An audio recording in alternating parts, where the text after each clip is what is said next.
अस्सलाम वालेकुम स्टूडेंट्स। आज हम कंजंक्शन के बारे में पढ़ने लगे हैं। कंजंक्शन जो है बहुत इंपॉर्टेंट टॉपिक है। कंजंक्शन को लिंकिंग वर्ड को कहते हैं। ये दो वर्ड्स को या दो सेंटेंसेस को, दो फ्रेजेस को या टू क्लॉजेस को आपस में जोड़ने के लिए इस्तेमाल किया जाता है। और जो भी वर्ड्स इस तरह से जोड़े जाते हैं मसलन के जोड़ने के लिए इस्तेमाल किए जाते हैं उनको कंजंक्शन कहा जाता है। तो इसलिए इनकी बहुत सी मिस्टेक्स भी होती है।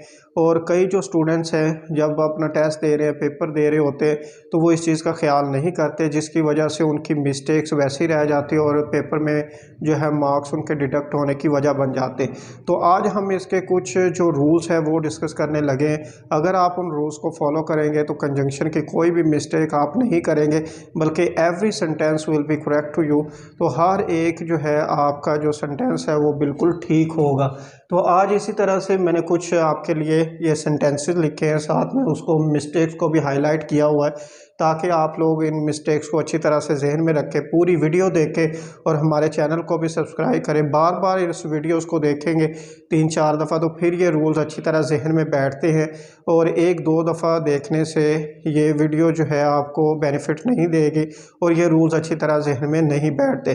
तो इसलिए बार बार देखेंगे तो फिर ही आपको इसकी अच्छे से समझ आएगी। तो सेंटेंस फर्स्ट है, not only he is a good person also a good debater.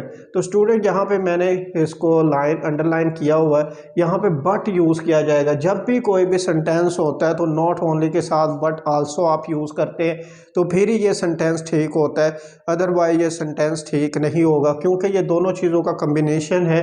Not only but also ये दोनों इकट्ठे यूज़ होंगे तो सेंटेंस करेक्ट है, अदरवाइज ये सेंटेंस इनकरेक्ट होगा। इसी तरह सेकंड सेंटेंस है, because he is ill therefore he will not come today. Student जब भी कोई भी सेंटेंस जो है वो बिकॉज से शुरू होगा, व्हेन से, इफ़ से शुरू हो, यानी कि बिकॉज, व्हेन, इफ़ वगैरह से कोई भी सेंटेंस शुरू होता है तो हमें जो है साथ में कंजंक्शन को लगाने की ज़रूरत नहीं होती। मसलन एंड, देन या देयर फॉर यहाँ पे लिखा हुआ है, इस तरह के वर्ड हमें दरमियान में लगाने की ज़रूरत नहीं है, सिर्फ हम कॉमा यूज़ करेंगे तो ये सेंटेंस करेक्ट होगा। तो ये मिस्टेक्स आपने बिल्कुल नहीं करनी, इसको अच्छी तरह जहन में आप बिठा लें।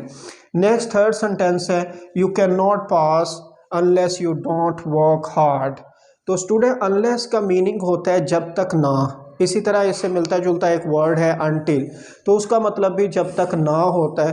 तो जब भी कभी ये वर्ड यूज़ हो तो इनके साथ नॉट नहीं यूज़ किया जाएगा, इसलिए यहाँ पे जो डोंट है वो इनकरेक्ट है। तो यहाँ पे डोंट हम यूज़ नहीं करेंगे, बल्कि अनलेस यू वर्क हार्ड करेंगे तो सेंटेंस कंप्लीट है बिल्कुल और ठीक है। अदरवाइज़ अगर हम ऐसे ही रहने देते हैं या आप कभी इसके साथ डो नॉट या नॉट का यूज़ करते हैं तो वो इनकरेक्ट होगा। इसी तरह दो he is my friend but he does not help me.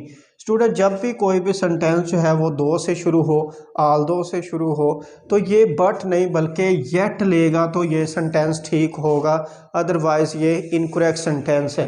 तो आपने ये जहन में रखना है, जब भी आपने दो या आल दो का किसी भी सेंटेंस में यूज़ करना है तो बट नहीं बल्कि इसके साथ येट यूज़ किया जाएगा। येट आप यूज़ करेंगे तो फिर ये सेंटेंस करेक्ट है।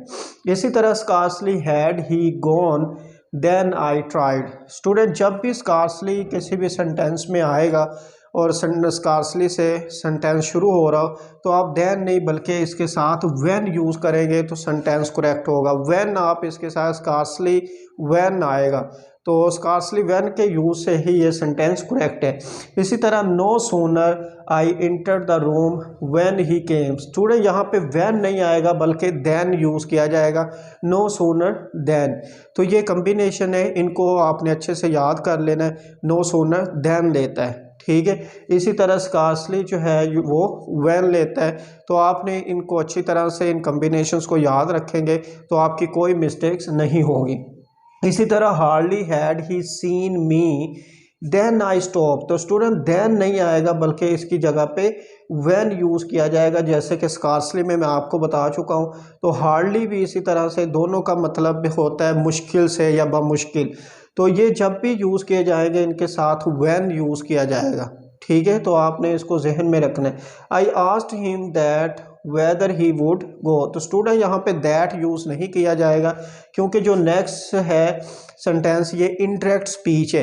तो इंटरेक्ट स्पीच जब हम बनाते हैं हम इंट्रोगेटिव सेंटेंसेस की, तो हम जो है इन्वर्टेड कॉमास को ख़त्म करने के लिए और कोमे को हटाने के लिए इफ़ या वेदर यूज़ करते हैं इनकरेक्ट सेंटेंस इंट्रोगेटिव सेंटेंसेस के लिए। तो यहाँ पे वेदर करेक्ट होगा, दैट यहाँ पे यूज़ नहीं किया जाएगा। तो पूरा सेंटेंस होगा I asked him weather he would go. इसी तरह this is the same book which I wanted.